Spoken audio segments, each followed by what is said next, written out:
ऐसा माना जाता है कि दुनिया का पहला क्लिनिकल ट्रायल हुआ 1747 में।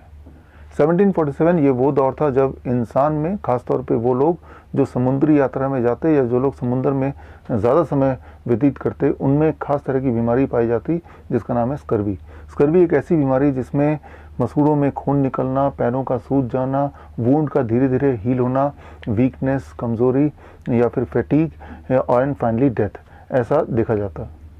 1747 में एक डॉक्टर थे, एक सर्जन थे, डॉक्टर जेम्स लिंड। उन्होंने अपने समुद्री यात्रा के दौरान एक ट्रायल किया। इस ट्रायल में स्कर्वी के पेशेंट्स को उन्होंने अलग अलग ग्रुप में बांटे। एक ग्रुप को उन्होंने रोज़ 2-2 चम्मच विनेगर देना शुरू किया, तो दूसरे ग्रुप को उन्होंने समुद्री पानी आधा ग्लास पिलाना शुरू किया। तीसरे ग्रुप को रोज़ उन्होंने कुछ लहसुन बांटे, तो चौथे ग्रुप को एक नींबू और एक संतरा रोज़ खिलाया। उन्होंने ये ऑब्जर्व किया कि जो ग्रुप को उन्होंने संतरा और नींबू खिलाया, 6वें दिन तक वो ठीक हो गए। उन्होंने अपने एक्सपेरिमेंट को फिर रिपीट किया और जितनी बार रिपीट करते उतने बार उनको रिजल्ट सेम मिलता कि नींबू और संतरे के सेवन से स्कर्वी के पेशेंट ठीक होने लगे।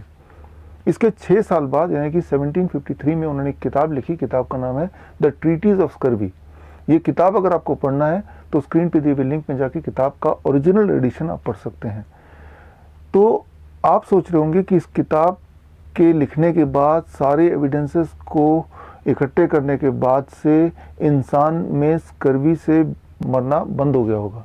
जबकि शॉकिंग बात यह है कि इसके 40 साल बाद भी, जब तक कि 1794 जब उनकी डेथ हुई, तब तक इस मेथड को, उनके इस खोज को मान्यता नहीं मिली।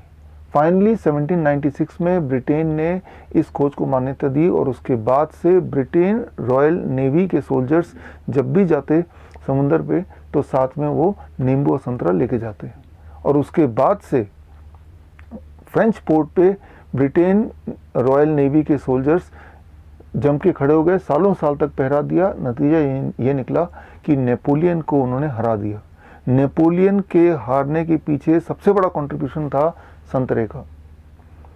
एक सवाल आपके दिमाग में आना चाहिए कि 1747 में ही डॉक्टर जेम्स लिंड ने बता दिया था कि नींबू और संतरे से पेशेंट ठीक हो सकते हैं, तो उसके बाद भी 40-50 साल तक स्कर्वी से पेशेंट या लोग मरते रहे।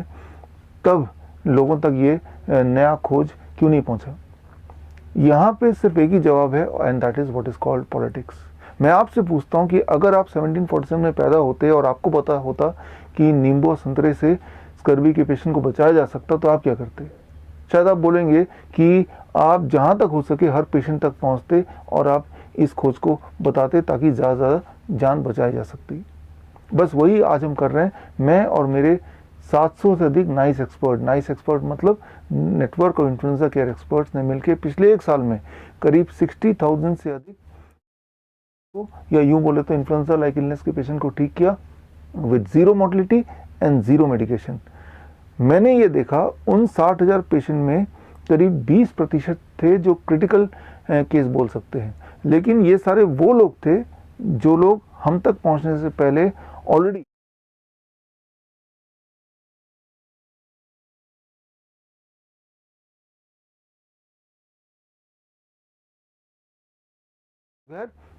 ये सारे एविडेंसेस को हमने इकट्ठे किए। इकट्ठे करके हमने बुक लिखी पिछले साल इसी समय।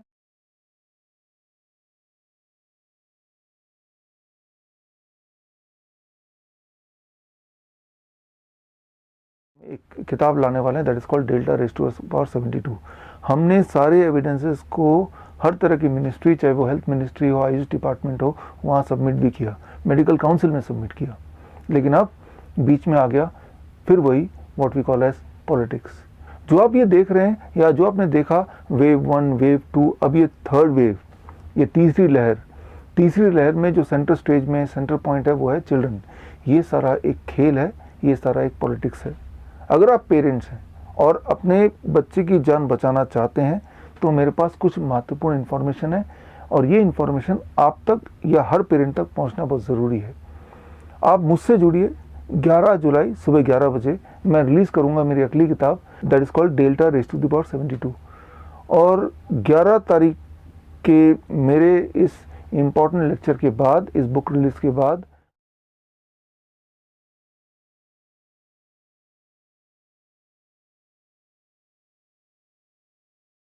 अगर आप 11 तारीख का इंतज़ार नहीं कर सकते या नहीं करना चाहते, आप ये किताब आज ही पढ़ना चाहते हैं, तो स्क्रीन पे दिए हुए लिंक में जाके आप इस किताब को पढ़ सकते हैं, पा सकते हैं। तो मैं उम्मीद करता हूँ कि 11 तारीख को सुबह 11 बजे .tv में हम और आप मिलेंगे। All the best. जय हिंद।